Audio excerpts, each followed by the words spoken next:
লালমিয়ার জেলা রেলওয়ে যাত্রী কল্যাণ পরিষদ পাটগ্রাম উপজেলা শাখা বুড়িমারি এক্সপ্রেস ও লালমনি এক্সপ্রেস নামে আন্তনগর ট্রেন দুটি সরাসরি বুড়িমারি ঢাকা রুটে চালুর দাবিতে আজকের এই সংবাদ সম্মেলন।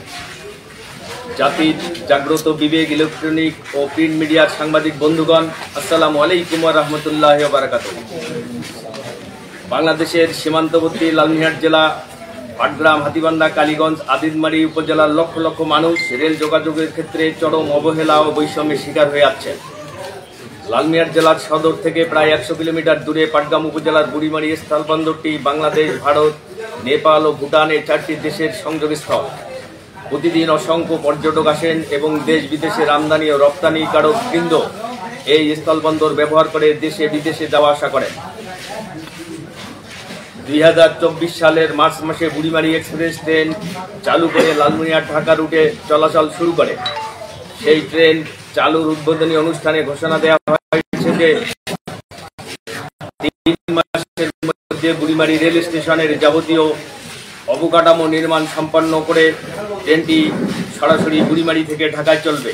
কিন্তু সেই প্রতিশ্রুতি রক্ষা করেনি কর্তৃপক্ষ এবং এই 4 উপজেলার জনসাধারণের বৈষম্য, উপেক্ষার, অবহেলার শিকার হচ্ছে বারংবার।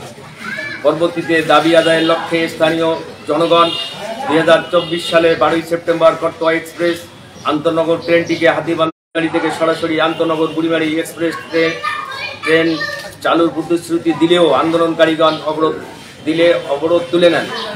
কিন্তু উত্তরবঙ্গের সরলপ্রাণ এই এলাকার গণমানুষের সেই স্বপ্ন অদ্যাবধি অধরাই থেকে যায়। প্রিয় সাংবাদিক বন্ধুগণ, লালমনিরহাট থেকে গত 24 এপ্রিল 2025 খ্রিস্টাব্দে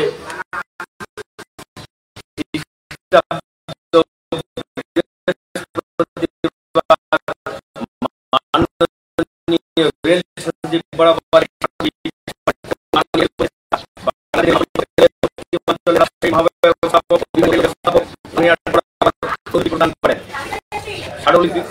গ্রহণের পর রেলওয়ের সর্বোচ্চ কর্মকর্তা বৃন্দ জানিয়েছেন যে রেলওয়ে বিভাগের সক্ষমতা না থাকায় সরাসরি বুড়িমারি ঢাকা আন্তনগর ট্রেন চলাচল সম্ভব হচ্ছে না।